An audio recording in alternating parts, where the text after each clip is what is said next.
welcome. What's going on, good people? Y'all know what time it is, man. Thank y'all for pulling back up to the bottom of the bottom podcast. I am Jay Walker the third.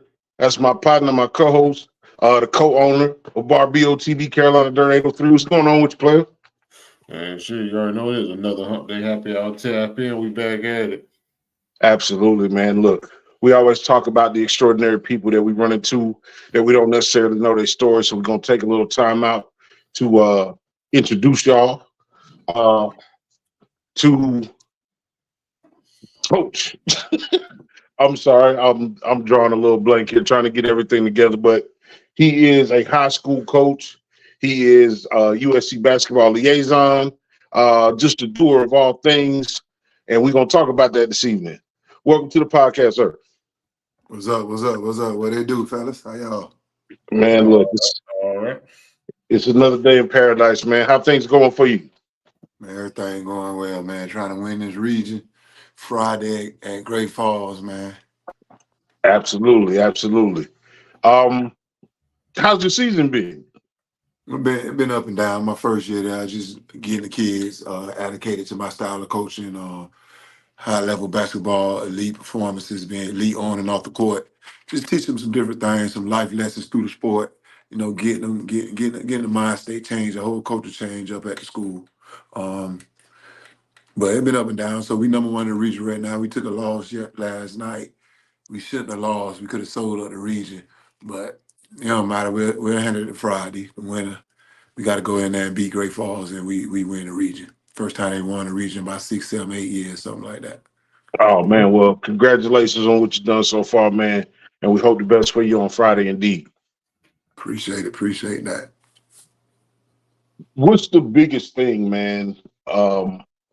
When you talk to these young kids, the game has changed so much over the years. Like I was watching the reels and things on just the technical, or not even the technical, the fundamental of what we used to call a walk. You know what I'm saying? Like I feel really old when we talk about the game and fundamentals of basketball. So just real quick, I watched the reel, man, and it's like nobody, it's no such thing as a pivot foot no more. Do you run into that with these young kids?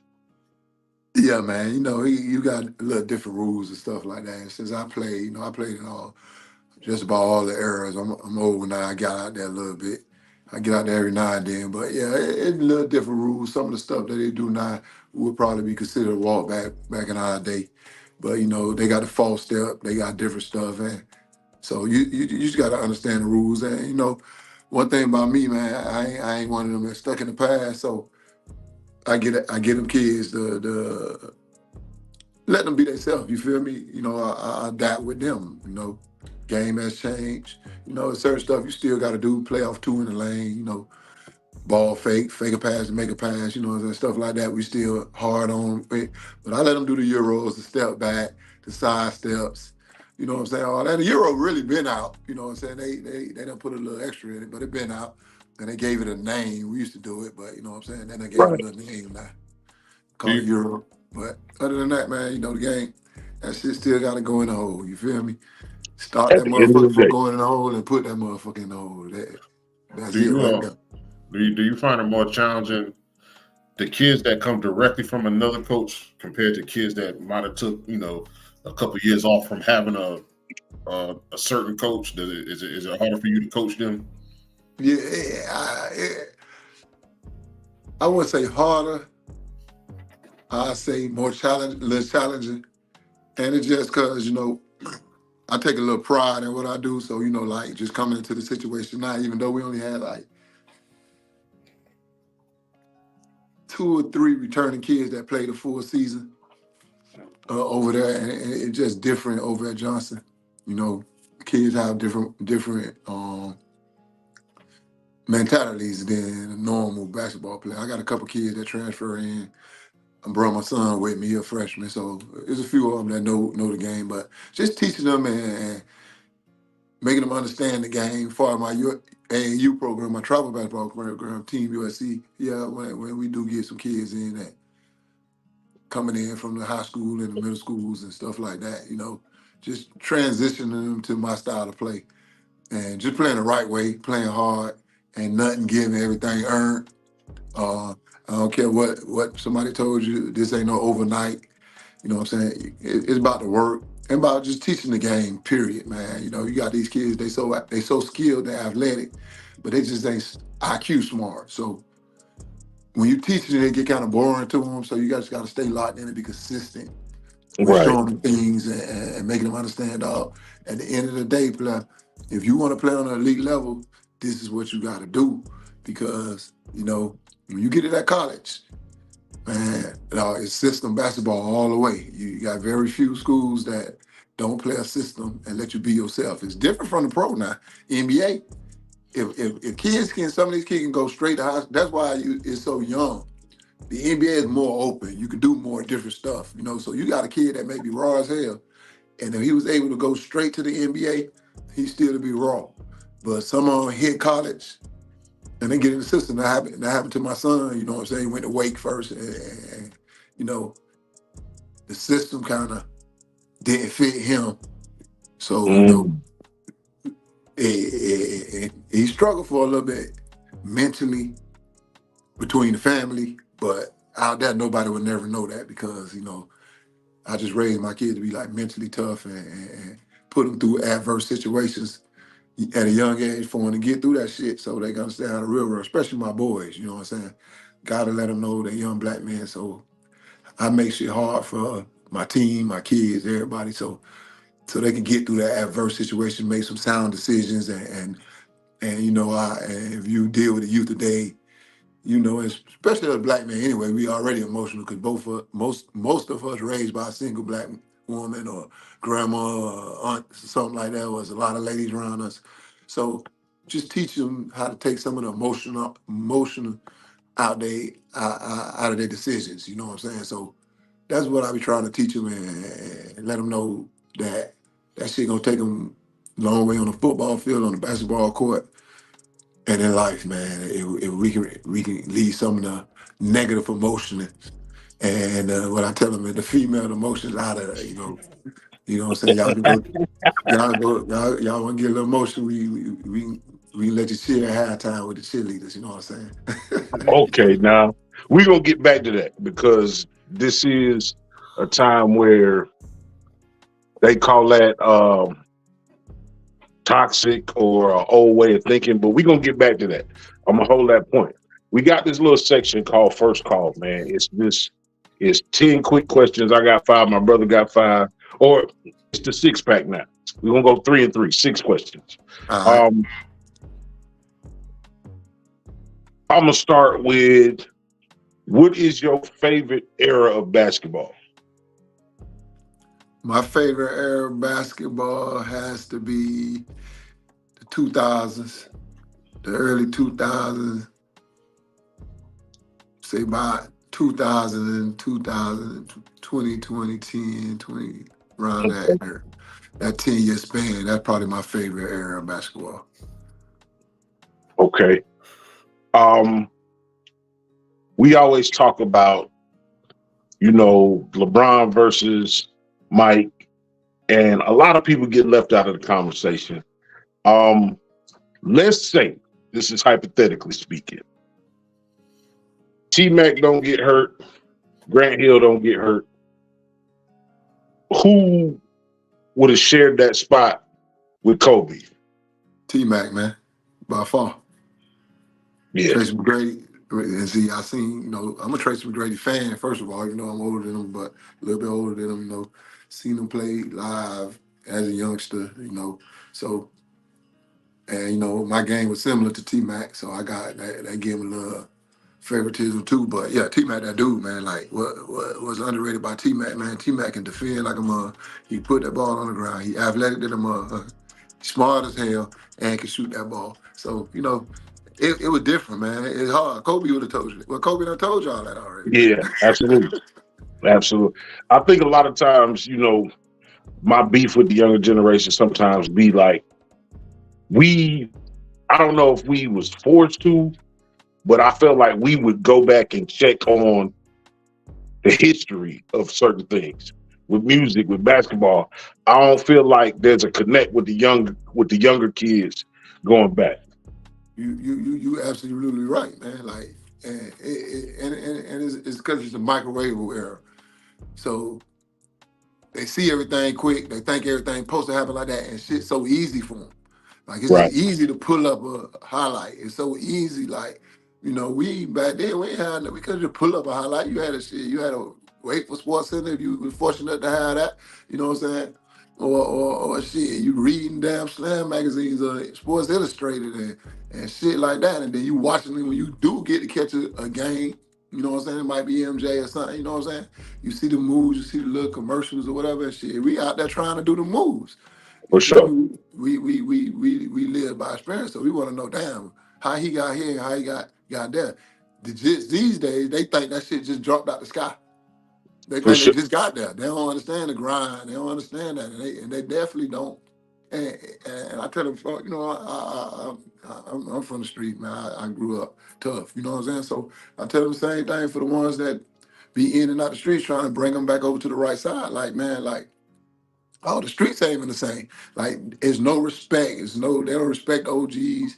Can't tell them you can't tell them just nothing, man. Like, they know everything. They ain't got no respect. They don't know the history. They don't know they know everything, but don't know a damn thing. And that's the problem. So you absolutely right on that, man. They're not checking for the history. They don't know things like that. And they got access to it, but they don't care. Right. I got one final question for you, man, and it's just one personal. What was that pair of kicks that you wanted so bad that you couldn't get a hold of when you was young? Some Jordans, man. Anyone in particular? Everyone that came out when I was a kid, depending on the age group, you feel me? You know what I'm saying? Because, like, younger, man, was just tough. Like, I tell my Jesus story all the time. I tell my son, man, I was playing I don't know if I remember Converdettes. Yeah. Man, I was playing the Converdettes with a piece of cardboard under my soul because I had holes in the motherfuckers, boy. Like, boy, it was tough out there. I was balling. And then one of the little coaches, he like, man, boy, like, you got a hole in your shoe? Man, I'm gonna get you some kicks, man. You know what I'm saying? So did the game change? Did they cavalcade you? Yeah, you know what I'm saying? So Jordan, I wanted some Jordans, you know what I'm saying? So when I was able to, start doing it now, I went and got some J's and stuff like that. So Jordans, anyone, I ain't care, you know what I'm saying? But my favorite kicks probably back then, when I was a jit, probably was the KJs. Okay. Because that's what the coach went and got me. Y'all remember them Convert React with the juice KJs? Kevin Johnson. And Kevin Johnson, man, I love them. The thing, they was nice on that court. You know what I'm saying? They were fashionable with the cross-color jeans and jerseys. You feel me? So that was my thing. Indeed, that's my three. My brother got three for you. Your favorite thing to purchase from the ice cream truck? When I was a jit, I had two, and it depends on how much money I could come up with. You know what I'm saying?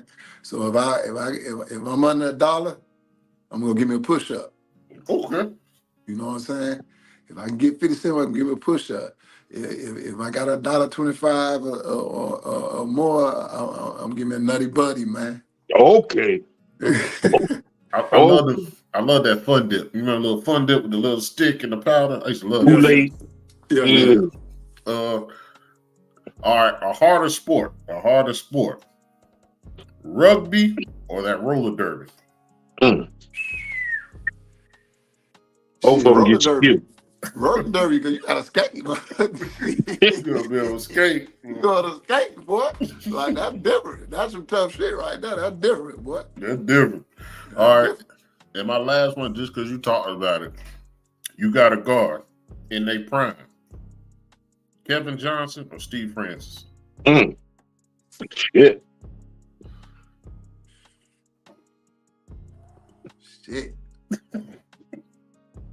Well, I gotta go with the franchise, boy. Franchise. You guard franchise? I'm going with franchise. Only cause I gotta go. That's tough. KJ go left, cuz.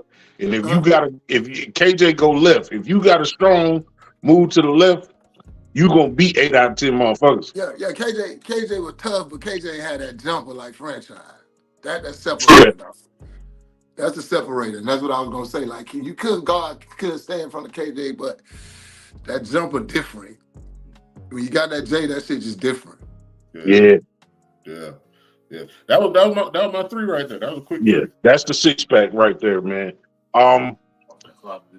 So I'm gonna go back to like trying to understand. I think it's a disconnect in a lot of older black men.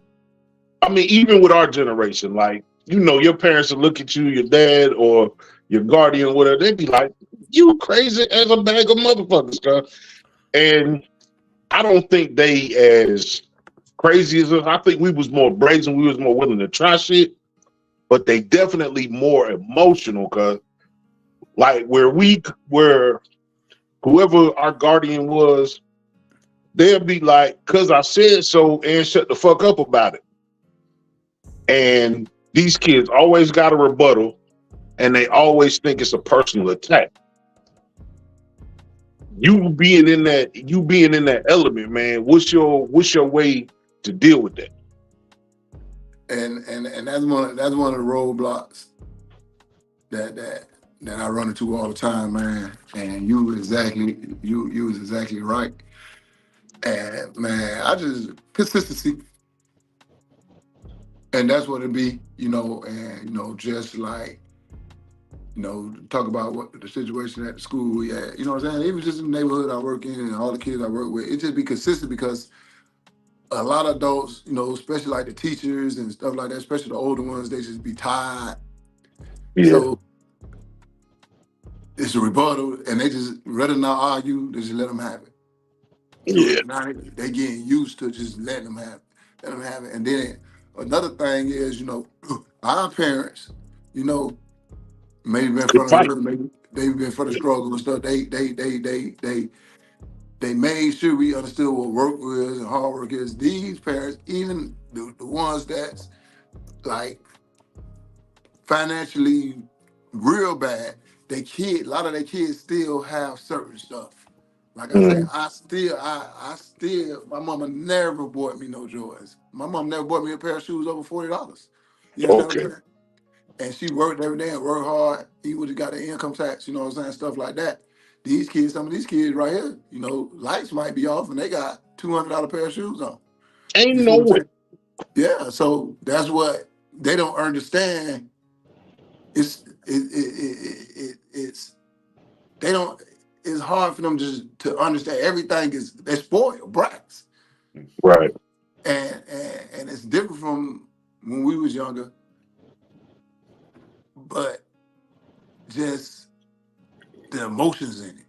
And I don't know, it's because it's so easy. That's it. Life is really every kid damn near got a cell phone. Whether that motherfucker own or not, they in school, they gonna hit that Wi-Fi, they on social media, they see everything. Like, and one thing I always say, I made a mistake with my 12-year-old, my 15-year-old, my 8-year-old. They had phones forever. Like my 8-year-old, he had phones since he was like 3, 2. 12-year-old got a phone like 7 because the next oldest to him is 18. My 15-year-old, excuse me, is 18. You feel what I'm saying? So and then it was 21 and 20, you know what I'm saying? So in the house, phones started coming in style more. So when they got theirs, we bought them theirs. So they got hooked to that shit. So they got access to everything. And it's nothing. You get on the phone, you look at the phone, you see this, you know that, you see this, you get that, no detachment, everything's so easy. You pop into you remember we couldn't go in the refrigerator without permission. You feel what I'm saying? You know what I'm saying? Let alone cook something, they could pop something in them. Everything just so easy. So when you try to tell them something or discipline them and get them, they just don't understand it. They like, damn, it's a I problem. just had a memory of just trying to open the refrigerator quietly. Trying to sneak in that motherfucker, boy. Hey, you got the wrappers, you trying to hold the wrapper down so you don't make the wrapper rustle or none of that. Hey, Oh shit! hey, but Boy, you just got to tape for that Kool-Aid, boy. You like, yeah. damn, man, I got 1 cup. I got to go try to think and get me. Yeah, you get 1 cup. I wanted to ask you, so like when you get athletes, new players, Mm-hmm. do you understand them first, or do you try to break them down first? We had an episode a couple weeks ago. We talked about the military, and the military don't care about your feelings. They don't care about your emotions. Once you sign up, it's time to break you down. So as a coach, and like you dealing with all these different personalities, do you break them down first, or do you try to understand them first? These days, you got to you definitely got to understand them first. See, and that's where a lot of coaches make mistake. I think that even the previous coach that was at school, I love him to death, cool dude. I think he went in because he knew the area the kids was from and how they supposed to be.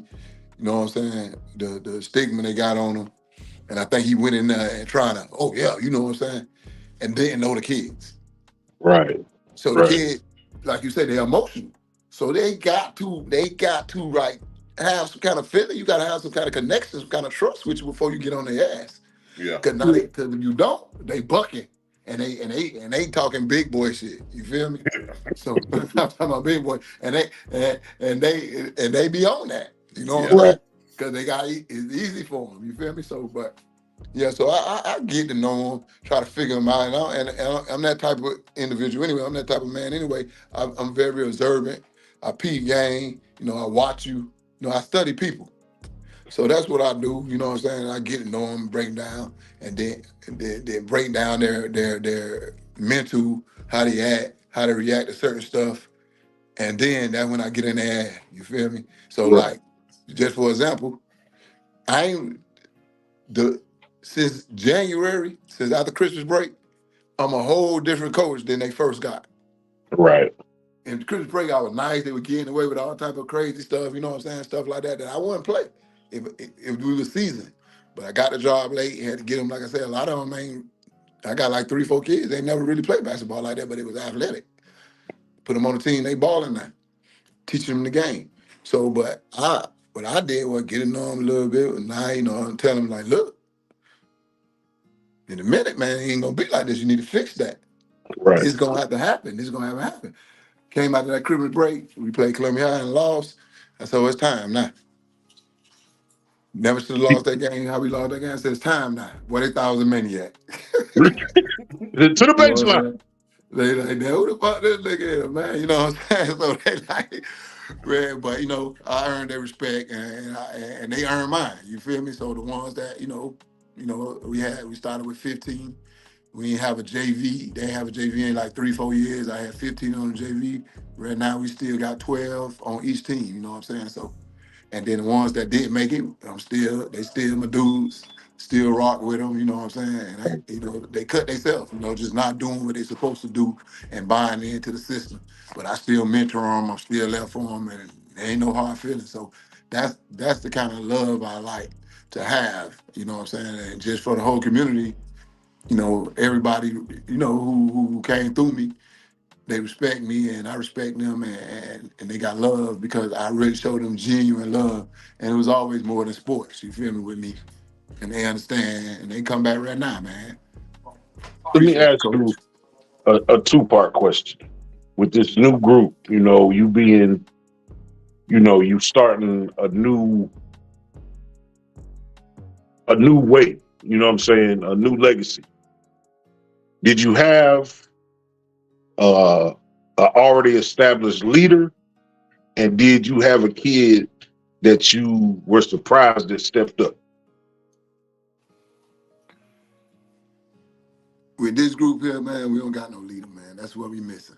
If we can Okay. get if we can get one of those guys just to step up and be a true leader, man, and lead the guys, we definitely will win a state championship this year. But that's our whole downfall right now. We don't have a leader, and it's hard.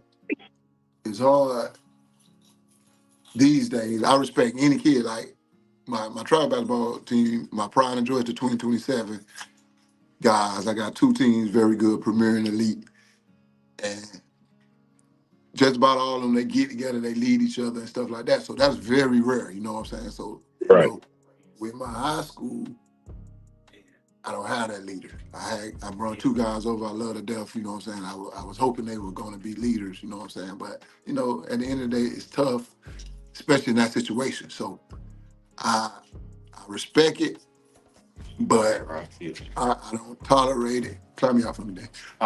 Clock my, I got you. You got me, I appreciate it. Excuse me, y'all, talking to some of my employees that leaving the park. But No, yeah, so I respect the game. I respect how the coach is, you know what I'm saying? And my job to try to, you know, by returning players, build them and help them become leaders, and the ones that's leaving this year go out and be a leader. But in my group, I don't have a leader. And it's hard to find leaders and kids that understand how to lead. You know, we right. got some that, you know, I had a kid, you know, I put my 3 seniors that first came. I ended up with 4 seniors, but I got 3 that first came out that all played before or whatever. I had 3 seniors that was captains. I had to take 1 off of captain because he wasn't doing captain stuff. He was supposed to, when the ref asked who the speaking captain, he'll hold his jersey up, and the other 2 are veered to him. Right. But in the game, he the one going rogue, he the one with attitudes, he the one going, he the one, you know what I'm saying? So, and the kid can play, man, he a dog. So in order for me to humble him, because none of his teammates would do it, I had to take him off of captain and bench him for a little minute. You know what I'm saying? Just to humble him, to show, hey, dog, ain't nobody bigger than nothing. So that's my biggest thing. That's my whole speech I gave him the other night, man. Like, we don't have a leader, man. Who's gonna step up and be a leader? And it's not fussing all the time at your teammates. It's leading by example. Who gonna be at the gym first, ready to go? Like, it's like one of my pet peeves right now is if we practice at 4:30, man. Some of them getting that at 4:25, the rest getting that at 4:35, and then the ones that arrive with me, they're early, and it's 4:30, 4:35. I put the time on the clock, you hear the buzzer go off, and you still put your shoes on, or you ain't even got your shoes on yet, when you're supposed to be. So now you get in trouble for that, and then you don't have a leader to step it up and say, man, let's do this, let's go, man. Or if you're, like I said, if you're afraid to be that type of leader, if you're not boisterous, like I got a kid that, you know, real good, love the kid that they got 2 of them. They quiet, they reserved. But just be on the line first. Right. Dressed and ready to go. Be at practice 20 minutes early. So when them boys come in, you already on the line. Because then I'm gonna help you lead, because I'm be like, good job, man. I see you on that line, ready to go, boy. Yeah. Here you go. Oh, we got these 10 and 1s. Then we got to run 10 times in a minute. Hey, sit this one out, boy, because you got to practice on time.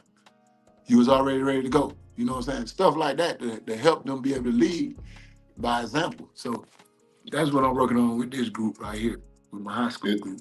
Is it It's harder? Kids don't want to lead; they want to be followers. That's what I'm gonna ask. Is it in that aspect? Is it harder to check the parents to let you do what you need to do? Because that'd be a big problem too. These kids think they can run back to their parents when they have an issue, you know, on the court with you, or the way you did something, the way you said something. They want to run back. Some coaches deal with it, some don't. I don't know if you dealt with it, but have you ever had to deal with the parents and check the parents and be like, hey, your team can lead this team for all I care? Yeah, see, and that never been my approach as a coach, because I understand being a parent as well, and I understand, because a lot of parents just don't know, and and it's an oxymoron for me, because I've been in the travel basketball world so long before I got into the school basketball, and before I got this is my first head coaching high school job, so it's 2 different avenues when you go there. So with the travel basketball, for a quarter, and I know a lot of my 2027 parents on here, love y'all, what's up, and a lot of my travel basketball program parents on here, but for a quarter, they already know, boy, parents don't run nothing here. You know what I'm saying? The kids know that, the parents know that, and I love them to death because they support me on that. You feel me? So in the high school, you know, like I say, most of the parents, like the couple guys I got that came over, you know what I'm saying, they been on me, so they don't sweat me. They know I'm a good dude. And believe it or not, a lot of the other parents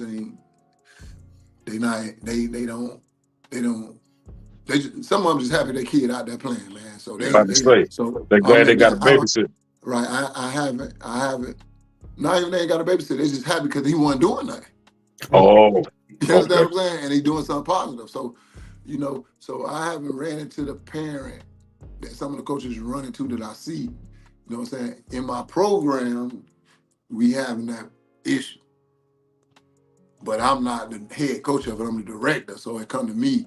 So I gotta protect my coach. And I also gotta stroke the ego of a parent a little bit. You feel what I'm saying? But at the end of the day, I protect my coach. Coaches first, because at the end of the day, parents gonna be parents. And as you understand that, so when I did have an issue with that before, and it was years ago, you know what I'm saying? It wasn't that, man, take your, like some coaches, they get emotional then. Man, you don't need him, you just take him and go. We good. That's never me. I'm gonna talk. I'm gonna sit and talk to you. I'm gonna hear you out. You explain your frustration with me. I'm gonna explain the situation with you. You know what I'm saying? I'm gonna explain that I got your child's best interest involved. You know what I'm saying? He need to do this. Little Jimmy need to do this. He need to do that. You know what I'm saying? Sit in the practice. Watch the practice. My practice is open. See he doing. See if he doing what he do. Watch him in the game. Watch him. If I tell him to jump stop and on this play, and instead of jump stop, he go in, do something that's total opposite. Do you want me to check that? Or do you want me to let him continue that? Because that gonna linger on. And I explain to the parent, that gonna linger on. That gonna linger on to school. They're gonna linger on to after he graduate. They're gonna linger on to the real life. Period. And I know if he do it to me, he gonna do it to you. So at the end of the day, let me coach your kid. Let me mentor him on the court. Trust me in the process. And in a couple of years, if what I told you and what I almost guarantee to the parents, if that's not happening, then you got every right to take your kid and have them somewhere else and put me on Facebook, put me on whatever social media you want to, blast me. Because I'm going to be real with you and I'm going to keep it 100. So all my parents, you know, most of my parents, they respect that. I had one on my 2027 class and I loved the kid. He just couldn't see it. So, you know, he ended up leaving. But, you know, at the end of the day, he's doing okay. You know what I'm saying? But, you know, I still support him and talk to him and stuff like that. But everybody else, they down. You know what I'm saying? I had one kid go to another program, but it wasn't nothing but the program. It was just, they thought it was a better opportunity for him. But at the end of the day, like, parents ain't running nothing right here. You know what I'm saying? I let them know that quick. And so they can't leave my practice or leave a game and go talk to their parents, because the parent probably gonna tell them like, man, what you want me to do? I wanted to say, or the parent or the kid gonna be like, yeah, ain't nothing need for me to talk to my parent. Cause Rob got my back. And I understand that. Get your ass around here. Get your ass around here. I'm trying to They trust me. A lot of them trust me, even though, you know, sometimes you get into it with them a little bit, but they understand what's up. The That's process. what I was gonna say.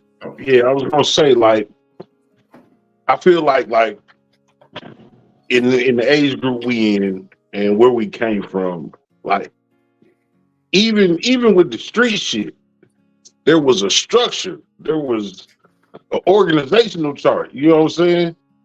You had It soldiers, was lieutenants, bylaws for a lack of captains. word. It was bylaws for a lack of word. You had rules So to the with that being said, like, how do we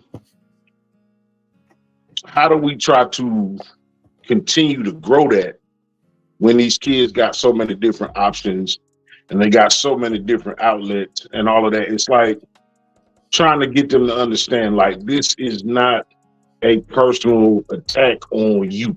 You know what I'm saying? I'm pulling you to the side, but I'm pulling you to the side for the greater good.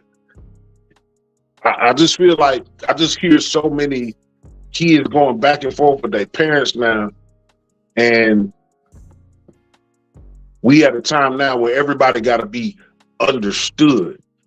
And we came up under the hard knock shit. Like, you can get right or you can get left.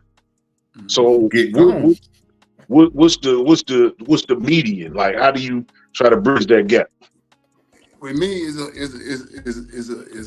you know, and for the religious people, you know, Christians and, you know, and whatever, you know, the religious people, you pray on it. With me, I'm spiritual, so it's a vibe up type thing. So my energy that I try to give, you know, I always just try to give out that good energy when I'm mentoring, when they bucking, and I'm consistent. And see, that's the thing. What we missing is we're not consistent as adults at our age. I just watch. We're not consistent. They win. Because after a while, we be like, man, fuck that shit, man. You know what I'm saying? Or forget this, or man, he ain't gonna get it. You know what I'm saying? Stuff like that. And so now you talking, you over here with this coach, right? You black mentor, great guy. Kid play for him. You know what I'm saying? Said, and the kid good. In order for him to be, first he started on him hard, like, but damn, the kid not receiving it. He doesn't. So what he do is he lay off a little bit. Mm. He lay off a little bit. Now, kid come to me, or come to you. You trying to redo that again that he just, the first coach did, and he ain't that shit again. So what he gonna do? The kid gonna do what he know to make it easy for him. So he gonna start to basically, I don't know if that's me or y'all going out. Y'all still hear me? I think, yeah, we still hear you. I think it might be you, but we can still hear you. Yeah, okay, that's probably me in this part. But yeah, so with the kid, though, so now he trying to bring me to make me say, oh, okay, it's okay, or go ahead and not do this or not do that. You know what I'm saying? No, so I just try to stay consistent with it, try to get it, just show them examples, do different things, you know, but it's just a mental thing. And these kids, all of us got mental, you know what I'm saying, issues. You know, we done been through something, we done seen some stuff as young, old, whatever you want to call us, seasoned black men. You know, we done seen some stuff, we done been through some stuff. We got casualties at wars, we got PSTD, whatever you want to call it. So these kids do too. So what I do is try to meet them where they at, but be consistent with it. It's never, oh no, it's okay. You know what I'm saying? Like at the school, for instance, like all of this just be walking down the hall cursing. They don't care. You know what I'm saying? One day, administrator might be in the hall, be like, stop the cursing. 10 minutes later, same kid come back curse, they just don't say nothing. With me, they looking at me crazy because every time, buddy, watch your mouth. What you talking about? You don't see this person standing here? So now when they see me, even when it's slip, or they don't see me and they slip and they look, oh, I mean, it wasn't happening like that my first few months at Johnson. I mean, that cursing ain't kept. Now they see, oh, my bad, Coach Rob. Right. You know what I'm saying? They catch themselves and stuff like that. That I even talk to the administrator. Just be consistent with them. Like I know it's hard. I know it's tough. You just got to be on them consistent and show them real. Like everything can't be shit. When if you do this, if you don't do this, you're gonna do it. Nah, you just got to be real with them. Like life tough, and you're gonna make mistakes, but you gotta fix the mistakes, yo. Like dog, I can't tell you enough about I wish I had some of the opportunities you guys have. But at the end of the day, you got to take advantage of it. And when you don't, and you see this happen, you got to learn from that. You know what I'm saying? So, and that's my daily admiration for those guys. And like I say, I get up, honestly, man, before I lay down. And when I get up, I say a big vibe up, man, like just help the world, just help, like, you know, Most High, whoever, just help vibe up, like help the world, help these young men understand, these young ladies understand they much more than what was being showed. Help them make sound decisions. Just try to put that good energy out there, man. So I don't really have a real direct answer to it, man. It's just a process that I pray by, like for lack of words, I vibe up and just I know in my heart and I believe in my heart that shit gonna get greater. You feel me? So that's why I'm out here. You know what I'm saying? I might see it. I hope I see it, but I might don't. It might be my grandson that see it. You feel me? For sure. I was gonna ask you, like, the way you talk, you're relatable. That's what I was saying. So, and this is just to throw it out there. I feel like as a coach, you a coach, and somebody like Tim Scott a coach, coaching the same boys in the same league. I just feel like socially, you can get through them more where it transfers over to the court than somebody like Tim Scott, his demeanor. Now, there's nothing wrong. But when you're dealing with certain demographic of kids, I mean, there's something wrong. But what I'm saying, like the demographic of athletes that you deal with the demographic of athletes you deal with, I just feel like you can relate more in the way you talk. So it's more of a respect where if I say this to Coach Boot, he know the slang. He know He know about if I run up this block 15 minutes, he know who on that block and what type of people on that block. So it registered even when they ain't thinking about it. Unconsciously, they off on the weekends, they at a spot, this type of spot Coach Boone might just drive through. So I think that just gives you another aspect that another coach who's a black coach just like you, but they're not, I ain't gonna say educated, they're not well versed with the type of demographic that they're coaching and why you would be successful. Went to private school, raised in the suburbs, right, never seen the street. And I agree with you. I agree with you guys totally on that. You know what I'm saying? But only thing that differed from me, like you got some of the coaches that try to act like it, and the kids don't see that a mile away. You feel what I'm saying? Yeah. They don't see that a mile away, and they don't know that make them lose respect for you. So you know what I'm saying? I just be genuine. So it don't matter if I was coaching Heathwood Hall or you know what I'm saying, not to call no names or anything like that. I'm gonna be the same person. You feel me? It's the same thing. Like even professionally, you know what I'm saying? I don't really like when I was younger. You know, I used to spice it up a little bit, like change my voice, going to your professional, and then as I learned, that's faking. You feel what I'm saying? So like now, who you see is who you get. You feel me? I'm just as educated as anybody, you know, and I can sit in a room with anybody and talk about any issues or anything you want to talk about. Vocabulary, real verse. So at the end of the day, but I'm still gonna be me. I'm still gonna talk the same. I'm still gonna be me. So, and that's what the kids see. They see that shit, dog. The kids are very intelligent on that part. You know what I'm saying? They know who genuinely for them. You know what I'm saying? And then, you know, you still got the rebels, just the same way when your mom and daddy tell you something, you know what I'm saying? You do the opposite. So you're going to have those kind of kids at the end of the day. But you love your mom and daddy and you respected them. You feel what I'm saying? And that's what I think the kids do for me. And I appreciate that. And I appreciate parents that allow me to be that. And I appreciate, like, I interviewed at White Nose. You know, some of my kids went there, the parents wanted me to get that job. And, you know, when I went in there, and it wasn't nothing basketball. Ain't nobody going to beat me out in basketball. Talking about basketball, you know what I'm saying? No coach. I don't care who you is. Go get them. You feel me? So I impressed them so much, but I knew they weren't going to hire me because I went in there. You know, of course, I love to dress up. So I get fresh. But I went in there, you know what I'm saying? And I was me. Yeah. I told them who I was. I told them I didn't hide nothing from them. Tell them my plans. Tell them how I'm gonna do the kids and how I'm gonna build. You know, but you know, they found somebody that looked for them. Johnson gave me that chance. You feel what I'm saying? And they didn't want to give it to me because you know, at the end of the day, is you know what I'm saying. But you know, I had some people in the community who knew me. I had some people who, and they got a new principal, Dr. Cole. You know, and he seen the change that needed. And he like, man, this is my guy. This is who I need. And he had his own pick that he really wanted to come in. But when he met me, he like, man, this is my guy. I got to get him in there. So, you know, and people see that and the kids respect that. So it's something to be said for, even if it didn't work out at White Knoll, I think a lot of times, man, we be at odds with each other, people that look like us.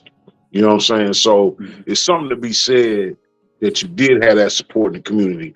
It's something to be said for the principal as the administrator to be like, yeah, my dude ain't gonna do what he gonna do. You know what I'm saying? And I think we gotta shed more light on them stories, man. Like we always want to talk about how we can't do nothing together, how we can't support each other.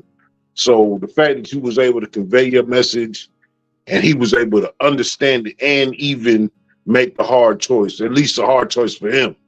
You know what I'm saying? Mm-hmm. It just be weird, man. Like I just remember growing up and motherfuckers be like, boy, y'all generation crazy. I don't know what we gonna do with y'all. Mm-hmm. And then to grow into an older man and be like, looking back like, I understand what they meant. You know what I'm saying? And it's just weird like that we the last generation that came from that old school upbringing and we letting our kids do all this random shit. That's the shit that's crazy to me. I'm the first one that, you know, and say, if you talk to some of my older kids, you know what I'm saying, especially the ones that was in my house, you know, like my son, he went away far as he at Jacksonville University. I got 3 kids at Jacksonville University now because of my son now, you know. So at the end of the day, LeRon and Lil Boo, you know what I'm saying, Lil Rod, they always like, man, Milton and Prince, man, even Twan, who just got there this year, like, man, who just graduated last year, he went to college this year, but both of them graduated in 2021, even though all of them just got to Jacksonville. But man, they could do, well, I could never do nothing like that. You know what I'm saying? Stuff like that. So as a parent, we get relaxed a little bit. And that's the thing is, you gotta understand, like, and I coach some kids who my dad coached. You understand what I'm saying? So they see, I've seen the struggle they went through, and I'm proud of how they came out and they able to, you know, live a better life than they grew up. So that they almost try so hard for those kids not to feel what they went through. And even me and my wife have conversations about it. She grew up hard. She had tough bringing, so she don't want our kids to feel that. And my thing to us, and my thing to them is, man, them kids gotta feel that shit. They gotta eat pork and bean sandwiches, cuz. That's what seasons you. That's why you. They gotta drink sugar water. They don't. They gotta drink water out the hose. They gotta understand what they gotta understand. No. That part. That's the hardest part for these kids is no. And why is it no? Like my wife, the kids don't like going to the store with me. They can have a little allowance in their pocket. My son make t-shirts. He makes shirts and sweaters, and he have all type of money on his cash out. Man, I'm about to, hey dog, man, you're not buying that. But it's my money. Right? Oh, good. Buddy, could I say you're not getting it? Okay. Man, why? Hey dog, ask me why again. Because you're not. It's no reason. I have no reason. Like my other kids, they used to want to go to a party. Nah, you ain't going over there. You can't go. But I did. Why I can't go home? Hey, go ahead out my room, dog. Okay. Simple as that. Well, you know, my wife would be like, you know what? Why they couldn't go? Because I said so. It's just they gotta hear that no. They gotta understand it. Because there's gonna be a lot of fucking no's when they're adults. With no fucking reason, the people saying no, and you got no control over that. They don't give a fuck how much you whine, cry, what you did. No ain't never hurt nobody, and that's the shit that, like, it felt like it hurt. You know what I'm saying? Like, when you with that girl, she say no, that shit hurt. Say again? When you try and get with that girl, and she say no, it hurt. Hey, but you know what? It hurt, but I survived it because my mama had told me no for some shit that I know I should have. Yeah, you right about that. You know what I'm saying? Like, you be like, oh, damn, because that fucked up. Ah, well. You know what I'm saying? And it help you make your decisions. Like, I think that's the one thing that's missing is because it's a microwave society, because everything is instant, when you don't hear no, you throw good after bad. You're going to continue to throw good after bad. But if you had heard no, at least when you make your decision, you be like, yeah. So let me ask you this. So what's the biggest one? What's the biggest one tied to that? What you mean? What's the biggest one tied to the no? What you mean? Participation awards. Oh yeah, participation awards is bullshit. Participation awards in sports is tied to the no, but they want to make it a yes. Yeah, and I think if you look at the participation awards, look who's running. I might not want to get too. No. I was about to say, you good. Look at the system. Look at the system who run, and all that shit designed for us. You feel me? So you got to understand that if I think I can do half of the work and get the same shit this motherfucker who busts his ass get, you know what I'm saying? What I'm gonna do is easy. That participation, and you I understand why you ain't saying it the way I'm about to say it.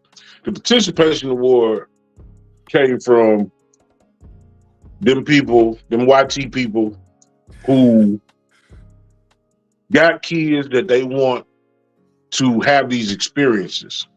And the problem is, goddamn Day is 12 years old running a goddamn 4.8 at 12. And he only gonna get faster.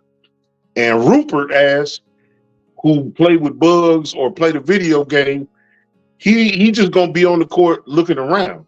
You want that participation trophy for you as a parent. Yeah. And it ain't got shit to do with them goddamn kids. So it's some shit that there was never no nobility in it, but that's the way they had to have it because they was privileged enough to have it. And psychologically, what it does to, like you said, Day, what it does to Day is like, shit, damn, no matter how well I'm doing and shit, Rupert's still equal to me. You know what I'm saying? So and Rupert, all mine say already think he better than you. Shit, Rupert can't with a name like Rupert. That nigga. Shit, Rupert got a room full of participation trophies and shiny shit and the new T's. And you and like a lot of leagues you can't give MVPs and all this shit out, like, you know what I'm saying, and it get crazy with that. So I really believe that it's dumbing us down with work ethic, because that's what our young guys have a problem with right now. It's just work ethic. They don't have no work ethic. Like, they want it easy. They expect to get something. No matter what happened, they expect it's supposed to get something. I just told my team that the other day, like, dog, all y'all talking about y'all want to play college ball, like that shit just gonna fall out the sky. And y'all ain't doing college shit. Y'all ain't doing pre-college shit. You ain't doing just you ain't forget even the working the basketball part of it. Yeah. Well, you talking about you can't sit down for 30 minutes in the class. Yeah. Right. And I mean, I know what's called it, but boy, I don't rock with school like that, but I know I had to do it to excel. Shit, And you what should I not know, be you got not be in eighth grade singing "Mary Had a Little Lamb." Okay. These kids don't have no game about themselves. Like, they don't know how to maneuver. Like, they don't know how to like maneuver. Like, it just if it ain't and hit, Right. they don't know how to move. They don't know how to finesse, as they call finessing. They don't know when to finesse. They F over the, like, you have teachers in the school, man, look out for the kids. Then them damn teachers they showing out on. Yeah. Right. I'm a teacher. I'm flipping tables on these kids. Hey, but you only gonna do it once because they gonna lock your ass up. Oh, you going to jail, man. If a student take me that far, then I understood they're gonna be there once. But I wanted to ask you, watching sports, coaching sports. Mm-hmm. I saw something today, and I totally agree. These motherfucking refs is getting out of hand. Mm. They ruining the game itself. So they ain't ruining it more than some of the parents though. They're not ruining more than parents, but the coaches are. The refs are ruining the game to a certain point. You run the police. Well, yeah. So how do you do that? How do you handle the refs and bad calls knowing your kids are watching you? I have to. Hey, man. Run the police. You feel me? So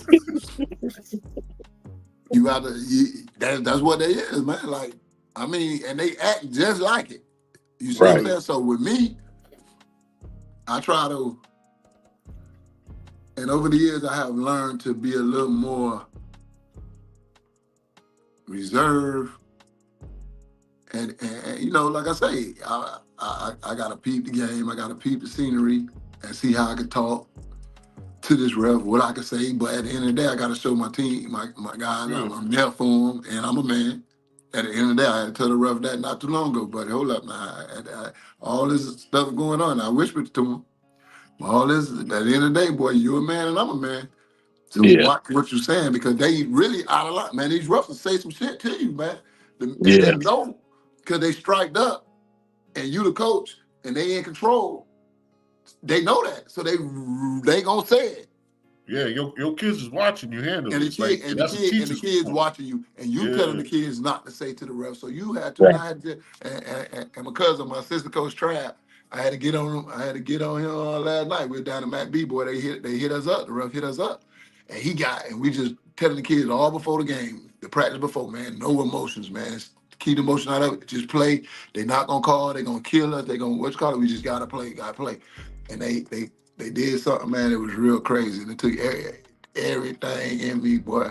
I felt like a little F-boy, a pussy boy, because I couldn't do what I needed to do like I wanted to do because the game was too close. But my Right. coach tried, jumped up, and I had to say, man, just sit down, dog, chill. You know, Right. I had to do that. That's your grown man in there. That's that grown man. I had to do that for the simple facts. That's what they waiting on, and that's what I tried to explain to the kids. And something happened in that game that helped it go over because, and it was my son. After they went on that run, he hit a big three, then he came and made a layup, finger roll. And the boy who been talking garbage to him, all that, jumped up in his face, and all my son did was flex on him. And the ref was waiting on us to do something, and he tagged him. Boom! You think he was doing that because y'all came from C.A. Johnson? Like, if y'all would have came from Westwood, he not do that? I would say, if we was any other school besides Eau Claire or C.A. Johnson, but especially C.A. Johnson, so we have a little better officiating because see, the whole notion of C.A. Johnson that this is a damn asylum or something over there. Now, don't get me wrong now, it's different. But the difference is it's smaller. So you got about 346 in there, right? Yeah. So you're going to have a percentage of them, a high percentage of them, because it'll be about a high percentage of them that's not doing everything they're supposed to do. You know what I'm saying? What you call it? You go to a school like AC Flora, you got probably more not doing what they're supposed to do, but it's so many kids that numbers is bigger. Is here. You feel what I'm saying? So they can kick those kids out. They can do those kids wrong. They can shit on those kids because they got 400 more kids that's doing what they're supposed to do. So then you get see it, and the percentage this percentages don't look higher at Johnson. But when you go into school and you get to meet these kids, man, these kids are great kids, and I know that because I already been through that. But when you get into they're great kids, but you know what?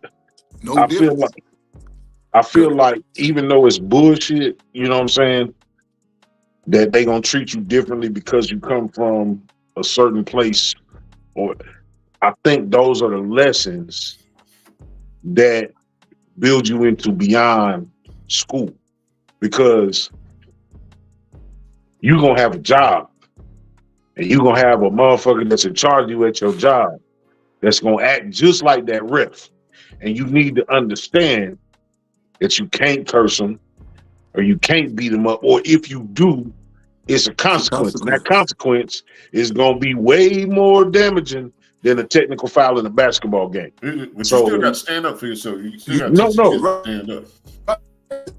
You have to be able. And that's what I tell the kids. So, like, and that's the trick. That's the trick that society knows. You know what I'm saying? They know that you got that they can do certain stuff, and either you're gonna be, for lack of words, a punk, or you're gonna stand up for yourself. You're gonna let them bug on you. So it's an oxymoron. So you got to know how to pick your fights and your battles, and that's why I try to teach them. Standing up for yourself ain't always the yelling, cursing, what the fuck you want. Right. You know what I'm saying? Standing up for yourself is, I see what you're doing, but I ain't gonna let that fuck with me. You know what I'm saying? I think we need more of that difference. It's easy. All we know is to buck sometimes, especially when we young. We feel like we got to prove something. We feel like people looking. We don't learn till you get older that sometimes the trick of the devil is the best trick. Is you expect me to be on some nigga shit, and I wasn't. Now you got to come up with a different approach. But you You came know out what I'm there like saying? Tim Scott. So you can't you got to comply, but you can't. You feel what I'm saying? You understand? Y'all yeah, we understand got a what I mean little by bit that? of. Say it again. I say you got to comply, but you can't comply. So you gotta basically, like you say, stand up for yourself without almost standing up for yourself without getting. And then you also gotta be mentally ready for whatever consequence. A lot of go back to emotions. A lot of them go emotions and they ain't really ready for that consequence. So when they do it, and then that Right. consequence, they weren't ready for that. They weren't prepared for that. So you gotta also prepare yourself for that. But at the end of the day, man, like you say, you got to be able to make that sound decision. What's gonna be best for you at that time without compromising your manhood For sure, for sure. or your human, your without being dehumanized. You feel what I'm saying? So that's what we got to teach our black men more of right now. You feel what I'm saying? How to handle those adverse situations and still win. All right, my last question before we get out of here. How do you personally, obviously got to be personally, how you feel about NIL deals? I love them. Okay. And I can't wait till South Carolina passed the high school NIL deal. Yeah, they was in court the other day. Ain't it? They was in the they working on it, and I think it's gonna get passed. But and a lot of people against it, and it's either you against it because it's taking your power away, or you're against it because you're an asshole and you don't know what the fuck going on out there. Now you know what's going on. This is the thing. Every money-making sport there is, save baseball. Baseball is still white and basically Hispanic or Dominican or Puerto Rican or whatever, but they black too. So even with that, like you want to take all the rhythm and none of the blues. At the end of the day, you are not going to treat money like it is and then act like it ain't. You know what I'm saying?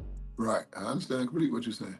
Mm-hmm. Like money is a great advantage. It's not everything. It don't make you a better person. It don't solve all your problems. However, having access to it can make things better. Can improve your life. And there you go. Nobody is going to play basketball till the end. You know what I'm saying? You might go out there and you might shoot the ball at the hoop at 40, and you can still shoot that motherfucker at 50. But at 60, they're going down. At 65, at 70, if Lord willing, you know what I'm saying, and you get to it just boggles my mind because like I went to school and it was free. Yeah. You know what I'm saying? Mm-hmm. Like that tuition and shit, yes, I get it. You are giving me the opportunity to educate myself. You taking care of me. But at the end of the day, that's 4 years. Mm-hmm. I'm 22 years old. If I stayed all 4 years, the Lord gonna grant me another 48 years. Mm-hmm. And you made $1 billion fucking the 4 years I was there. Mm-hmm. What I would say is like I'm cool with the NIL. I just think the transfer portal shit. I think you only get 2 transfers. The transfer needs a limit. You got to get these kids. The portal needs a limit. This loyalty shit. The loyalty shit is getting out. I wave on the transfer portal because like my son had to go in the transfer portal. You feel what I'm saying? But you should get 5, 6 transfer portals. There's something that do. Right. And I waved on transfer. Well, I like the transfer portal to a certain extent, but I think it is being abused, and I think it's because a lot of people ain't educated on transfer portal, and I think it's like I said, it's easy access. You know, I'm in agreement with the transfer portal.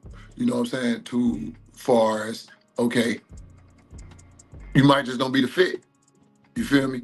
For that organization, or if a coach leave, you know what I'm saying? So it's different stuff. I don't I don't believe in just hitting the damn transfer portal. Like my That's what son I could have said. hit the transfer portal out his freshman year. You know what I'm saying? But the school wait for us recruiting them back, wanting them to come back, promised them this, and then the NIL deal came in for a couple of a bunch of politics or whatever, and they So at the end of the day, that next year, I'm like, we'll look at it. You gonna stay there? You do whatever. We having red shirt. We gonna go in the transfer portal. Then you got motherfuckers just jumping in the transfer portal just to jump in because it's tough, and they doing it for no sound reason. You got kids that averaging 20 points, and they go in the transfer portal. Like, It's like why you dipping? You getting an you thought you opportunity. wanted to be at North Carolina. You getting 13 minutes at North Carolina because they got a recruiting class until 2058. You feel me? And the student body, when you get there, it's not what you. When you get there on your visit, the student body is rah you. Mm-hmm. After that whistle blow for your first game, that student body is rah win. Right. Period. Now, I mean, like I said, it's good and it's bad. I think I like the transfer portal. If you got 5 years of eligibility, you should get 3 transfers max. You shouldn't be able to transfer every year without some kind of extenuating circumstance. Right. You feel me? It carries over to the pros. That's all I say too. It carries over to the pros. Then you got people in the pros. The pros was already fucked up though. No, I gotta disagree with it. I gotta disagree with the pros because and see right now with the NIL deals and stuff, NCAA is basically pro now. You feel what I'm saying? It's basically pro. Division I basketball, they basically pro. They basically everybody gonna get paid. So now you go into a different kind of avenue now. You feel what I'm saying? Because with the pros, shit, if I can dip and take my family to, if I'm playing in fucking Charlotte, and I can dip and go to LA, my value, my opportunity, my chances, my family, my son, my daughter, they have a better life. You feel what I'm saying? They do, but you a as a coach, better, and what I mean by that is just generational stuff that could come from my great grandkids. But more exposure. But you as a coach, if you doing that, you got players leaving. The team, the coaching staff you built might not be there longer neither because you talking about the pros. Keep the coach, that's coaching staff. I'm talking about the pros though. But you got to understand professionally. The professionally is different because professionally now you gonna have they fire, they leave, they hire, they go get jobs. It's totally different because they making their money. You see what I'm saying? They're making the money, but you talking about the move. Like Buddy for the Bucks that Doc Rivers Dan robbed. Buddy, like dude had a good season. And this man come and swoop through your job. But it wasn't Doc Rivers. It was more of, that's how I'm saying, the team. The pro.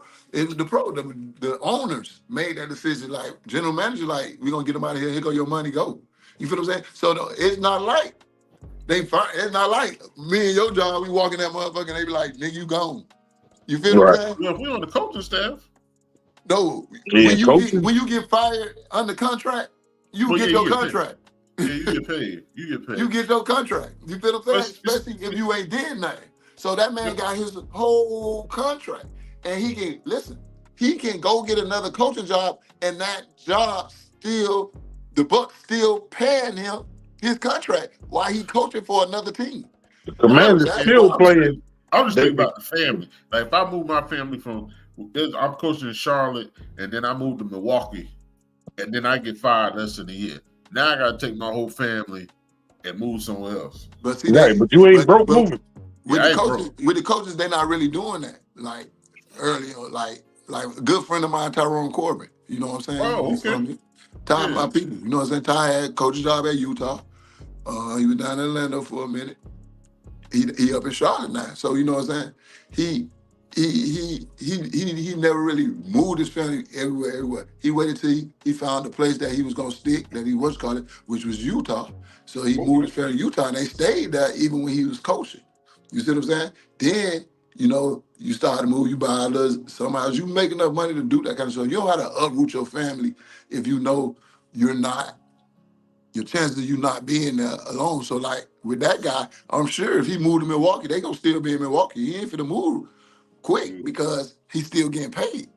He's Right. still getting that salary. You feel what I'm saying? So it's a little different. We forget about that. So we as fans be more mad than the damn Yeah, coach.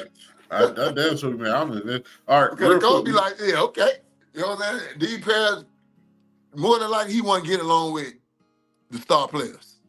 We about That's to, what happened. And he probably was tired of the star players, but if he quit, he don't get his money. Right. So it's better for him to get fired and get his money, and he probably say, thank you. You take a couple days off. We got to get out of here, but tell me, what's your NFL team before we get out of here? I'm a player from Miami, so I always root for the Dolphins a little bit. But Okay. I'm a player. I love players. So right now, until the wheels fall off, I'm rocking with Lamar. So wherever Lamar at, that's where I'm at, baby.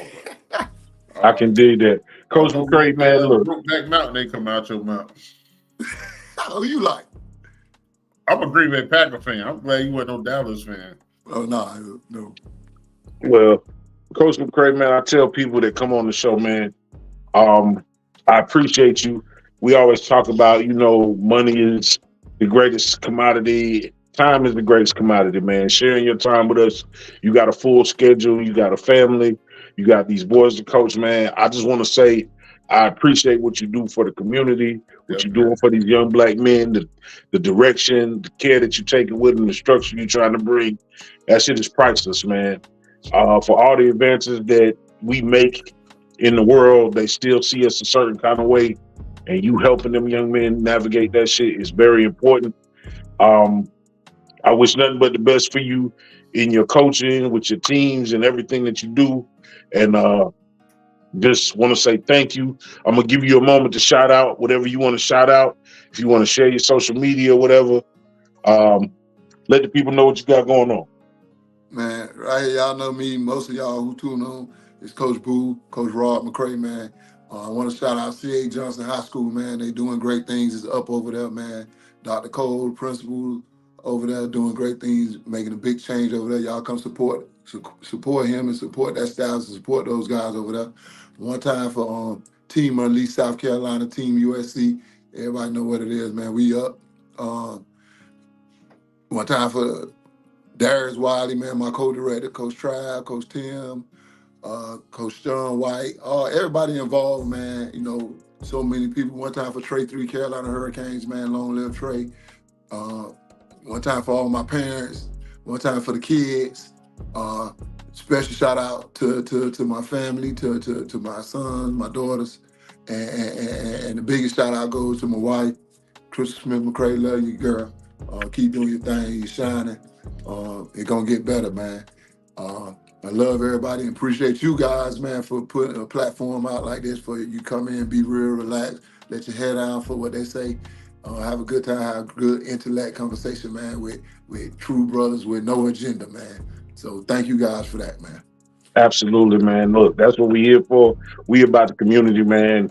Above anything else, we ain't here to go viral. We here to show people that look like us and the people that's only watching us and assuming one thing, that we ain't what they assume. So Carolina, man, before we get up out of here, man, talk to the people. Appreciate what words by Joffrey, by Joseph. He the one that connected me with Coach Boo. But like I tell Coach Boo before we went live, like I'm looking at his mutual friend list. He got a lot of our family on that list. So indeed, that just made it even better, man. I love your energy. You're real laid back. You're raw. You are professional. You committed. You supported. Like you got a lot of energy about you that like I could rock with you outside of sports. Like if it was a conversation about something else, I could be like, man, I can see his side. Like you got good energy. So I can see the kids investing in you. Like they might have other shit in their head that's contradicting that. That's going across, but you a good dude. You talk their slang, but you talk our slang. You talk their dialect, you talk our dialect as far as professional. You know how to handle yourself in different situations, and everything you've been, you know, everything that you said has been, to me, ideally, like, I have the same opinion. Whenever you want to come on, bro, you ain't even got to just hit me up and be like, hey, I want to come back. Sure. And we're going to put you on. There is no, if you wait on me to invite you back, it's not because I don't. It's because other people hit me back. But if you want to come on in 2-3 weeks, just tell me and I'll put you on 2-3 weeks. Because there's some stuff I wanted to ask you that we didn't even get into. Yeah, we definitely can do that, man. So I appreciate you. I appreciate you, man. You keep doing what you're doing. You keep helping us. You are pushing the future of this country. It don't matter if it's 1 kid or 300 kids. You are pushing the future of this country. And I can't do nothing but, you know, clap for that. Indeed, man. In a real way, man. Look, this is the Bottom of the Bottom podcast. I'm Jay Walker III. That's Carolina Dirt 803. Special shout out to Coach McCray, Coach Boo. Hey, man, look. Y'all tune in with us, man, and y'all check these people out, man. Support these people in a real way. And until the next time, man, y'all know what time it is, man. Be easy, man. We gone. Yes, sir.